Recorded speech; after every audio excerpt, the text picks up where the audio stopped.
पिछली हुकूमतों की कारकर्दगी क्या रही और किस हुकूमत ने क्या काम किए। 1 करोड़ नौकरियां, अदालती इस्लाहात, महंगाई, बेरोजगारी में कमी, पाकिस्तान को नवाज दो, नून लीग के मंशूर का ऐलान।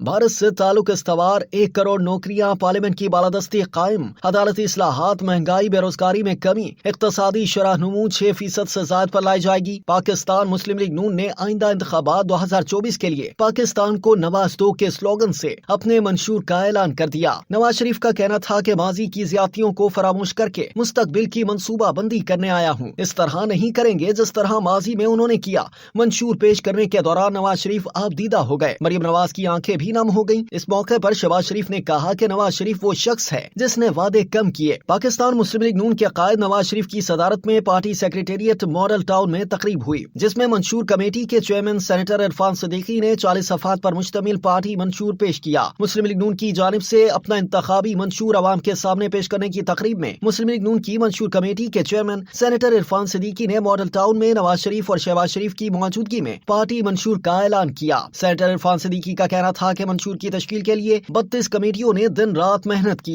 मेरे लिए बहुत आसान था कि मैं 8 से 10 सफ़े का मंशूर लिखकर किसी लीडर को दे देता और कहता कि उसे पढ़ दें, ये मंशूर है। लेकिन हमने इसमें ये बताया है कि पिछली हुकूमतों की कारकर्दगी क्या रही और किस हुकूमत ने क्या काम किए। उनका कहना था कि मैंने एहसन इकबाल से कहा कि ज़िली कमेटियों ने इतने बड़े बड़े थीसिस भेज दिए हैं कि उन पर तो अलग से किताब लिखी जानी चाहिए। रहनुमा मुस्लिम लीग नून का कहना था कि मंशूर पर अमल दरामद को यकीनी बनाने के लिए खुसूसी कौंसल और अमल दरामद कौंसल कायम की जाएगी। खुसूसी कौंसल और अमल दरामद कौंसल हुकूमती कारकर्दगी की 6 माही रिपोर्ट मुरतब करेगी।